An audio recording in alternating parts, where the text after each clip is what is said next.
80 शब्द प्रति minute. Dictation start होगी 5 सेकंड बाद।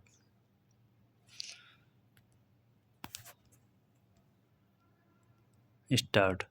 महोदय, इन मार्गदर्शिकाओं की सीमा के अंतर्गत आने वाले कार्यों जिनके लिए सांसदों ने अपनी अनुशंसा दी है कि तकनीकी एवं प्रशासनिक स्वीकृति संबंधित राज्यों में सामान्य विभागीय प्रक्रियाओं के अनुरूप की जाएगी। कार्यों को जिला कलेक्टर द्वारा जिले की सरकारी एजेंसियों के माध्यम से कार्यान्वित किया जाएगा।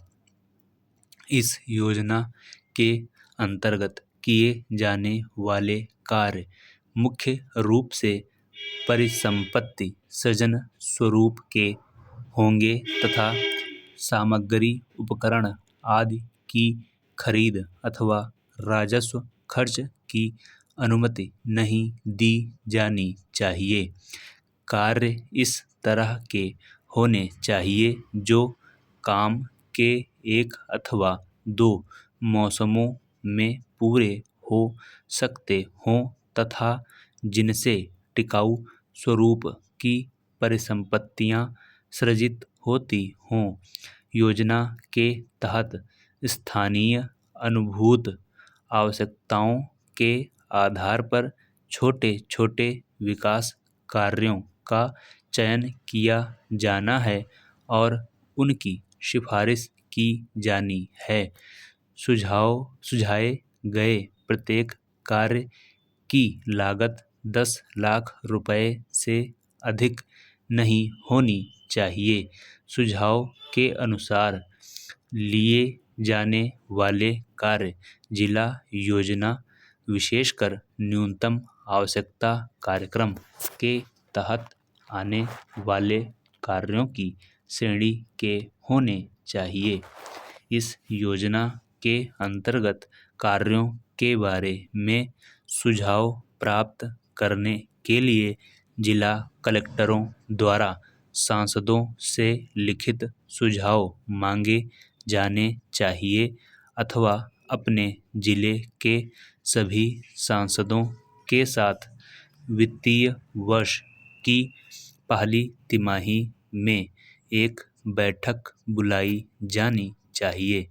ऐसे मामलों में जहां संसदीय चुनाव क्षेत्र 1 से अधिक जिले तक फैला हुआ है, संबंधित सांसद राज्य योजना विभाग तथा जिला कलेक्टरों को इन मार्गदर्शिकाओं में उल्लिखित समग्र सीमाओं के भीतर उनके जिलों में कार्यों की प्राथमिकता का उल्लेख कर सकते हैं।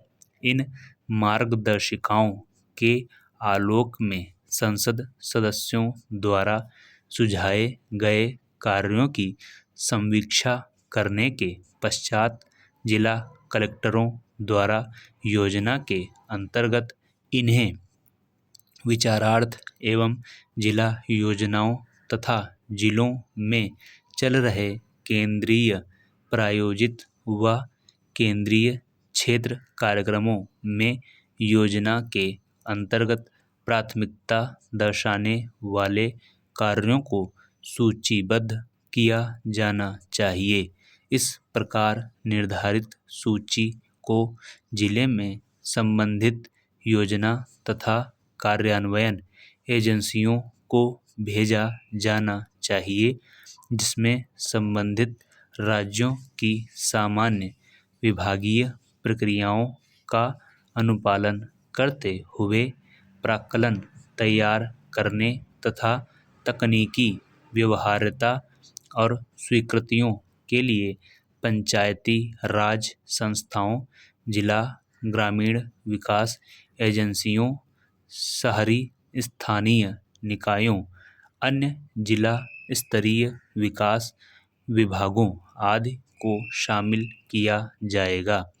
जिला कलेक्टरों द्वारा योजना के अंतर्गत सांसदों द्वारा सुझाए गए कार्यों की सूची इस प्रकार निर्धारित करने के पश्चात यह सुनिश्चित किया जाना चाहिए कि उसमें निर्दिष्ट कार्यों को अनुमोदन और कार्यान्वयन हेतु जिले में संबंधित विभागों संगठनों के विचारार्थ भेजा जाए। कलेक्टर राज्य योजना विभागों की मार्फत विभिन्न विभागों संगठनों में कार्यों के विभाजन के ब्यौरों और भारत सरकार के संबंधित लेखा शीर्ष के अंतर्गत किए गए खर्च के बारे में भी सूचित करेंगे। यदि जिला कलेक्टर उल्लिखित रूप से सांसदों द्वारा सुझाए कार्यों की सूची में किसी कार्य पर विचार कर उसका कार्यान्वयन सुनिश्चित करने की स्थिति में नहीं है, तो उनके द्वारा यथाशीघ्र राज्य योजना विभाग को उसकी आवश्यकताओं के बारे में रिपोर्ट अवश्य भेजी जानी चाहिए। अध्यक्ष महोदय, भारत संसार के सभी देशों के साथ शांति और मैत्री की नीति का अनुसरण करता रहा है और ऐसे अवसरों पर जब भी यह आशा हुई कि हम शांति स्थापना के हेतु कुछ कर सकते हैं, हमारे देश ने जिम्मेदारियों को उठाने में कोई संकोच नहीं किया। कोरिया में मेरी सरकार ने तटस्थ राष्ट्रीय प्रत्यावर्तन आयोग की अध्यक्षता स्वीकार की और युद्ध बंदियों के भविष्य के संबंध में अंतिम निर्णय होने तक उनकी देखभाल के लिए संरक्षण सेना वहां भेजी। दुर्भाग्यवश विराम संधि समझौते में सुझाई गई पद्धति के अनुसार कार्यवाही नहीं की जा सकी, जिसके कारण एक कठिन स्थिति पैदा हो गई। कुछ दिनों में ही आयोग अपना काम समाप्त कर देगा और संरक्षण सेना अब धीरे धीरे भारत वापस आ रही है। कोरिया में प्रमुख विवादग्रस्त प्रश्नों का अभी तक निपटारा नहीं हुआ है।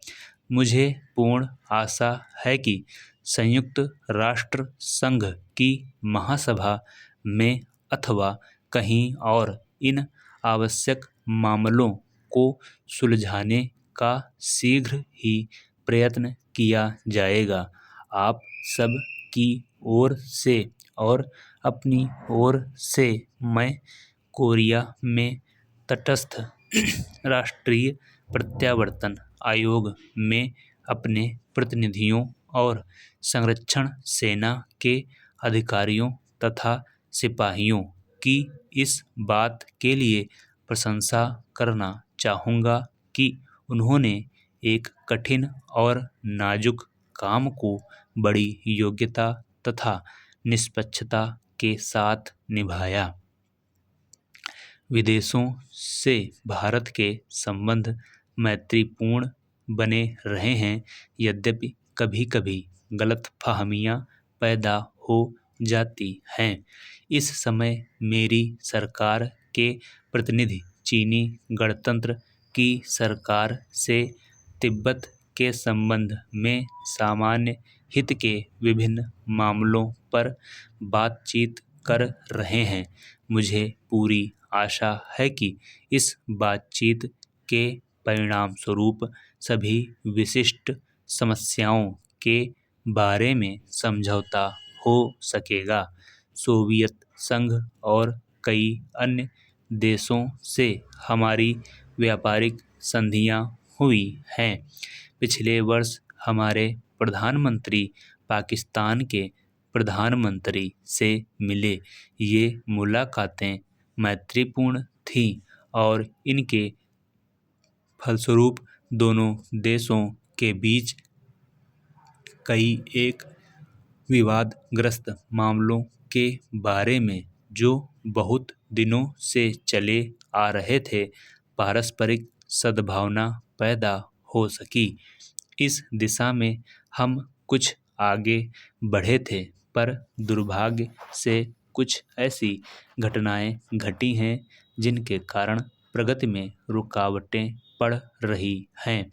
मुझे खुशी है कि हमारी सरकार और श्रीलंका की सरकार के बीच श्रीलंका के भारतीय प्रवासियों के प्रश्न पर समझौता हो गया है।